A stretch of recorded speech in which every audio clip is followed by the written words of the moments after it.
গতকাল রাতে বারাণসী পৌঁছে আজকে সকালে আমরা গেছিলাম কেদারঘাট গঙ্গা স্নানে। সেই কাশির রাস্তা, ছোট ছোট গলি, পুরনো পথ, পুরনো বাড়ি, বাড়িগুলো তো টোকা মারলেই 1000 বছর। আর এই গলি দিয়ে আমরা পৌঁছলাম, অন্ধকার গলি দিয়ে পৌঁছলাম কেদারঘাটে। সকালবেলার কেদারঘাট, সেই কাশীর পরিচিত দৃশ্য, নৌকো, গঙ্গা স্নান, ছাতা টুপি, আগের থেকে অনেক পরিষ্কার। ছোটবেলা থেকে প্রতি বছরই আসি কাশীতে। বাবার মেয়ে জলে নামছে, পরে আমিও নেমেছি। দড়ি দিয়ে কিছুটা সুরক্ষিত করে রেখেছে যাতে দড়ি ধরে সবাই গঙ্গায় ডুব দিতে পারে। ভালো ব্যবস্থা, একটু পেছল তলার সিঁড়িটা, ঠিক আছে।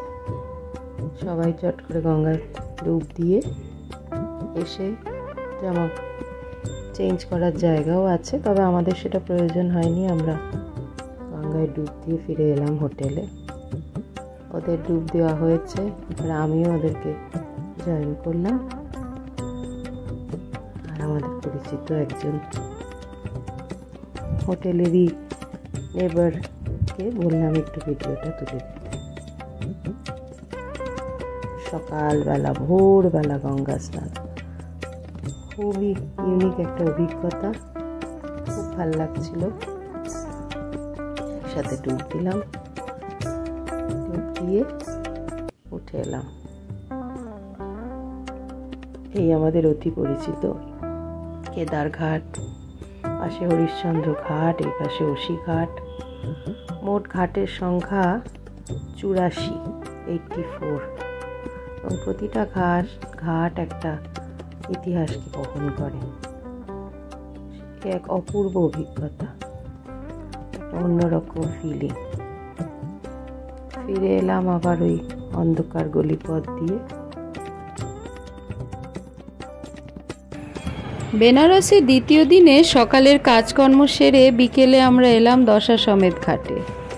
ছোট ছোট বহুরূপীরা, শিব ঠাকুরও আছেন কিন্তু তাদের সাথে। তারপরে আমাদের অতি পরিচিত গঙ্গা আরতি, না দেখলেই নয়।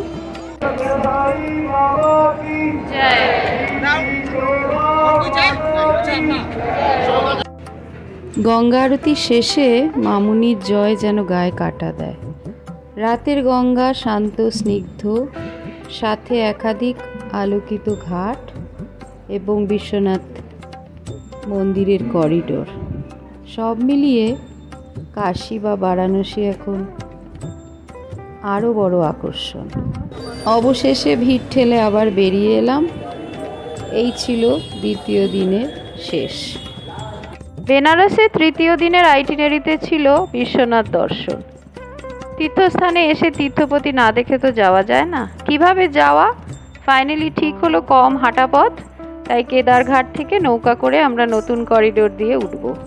যেমন কথা তেমন কাজ, সবাই মিলে উঠে পড়লাম নৌকায়। আনন্দের সঙ্গে এক নৌকা ভ্রমণে বেরিয়ে পড়লাম।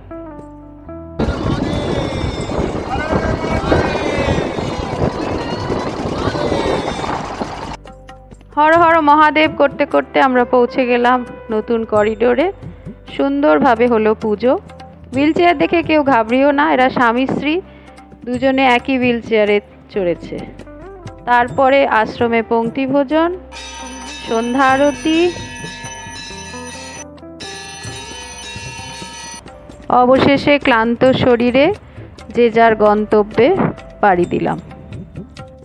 এবারের বেনারস ভ্রমণের শেষ দিন সকাল ডাবল ডেকার টোটো করে আবার সেই অলি গলি পেরিয়ে অসংখ্য মগনলাল মেঘরাজের বাড়ি দেখতে দেখতে আমরা চলে এলাম এক বিশেষ জায়গায়। প্রতি বছরই এখানে যাওয়াটা বাধ্যতামূলক, বীরেশ্বর বাবার মন্দির। বীরেকে অর্থাৎ স্বামী বিবেকানন্দকে পেয়েছিলেন তার মা এই বীরেশ্বর বাবার কৃপায়। বলা বাহুল্য আমিও এর কৃপা ধন্য। তাই মেয়েকে নিয়ে বেনারস এলেই এখানে একবার প্রণাম না করে যাই না। আজকে ফিরে যাব, তাই সকাল সকাল সেরে ফেললাম এই মন্দিরের ভ্রমণ। মন্দিরের সামনে তোলা দৃশ্য, তারপরে আবার অলিগলি পেরিয়ে আমরা ফিরে এলাম। ফেরার পথে খেলাম বেনারসের ফেমাস কচুরি আর জিলিপি।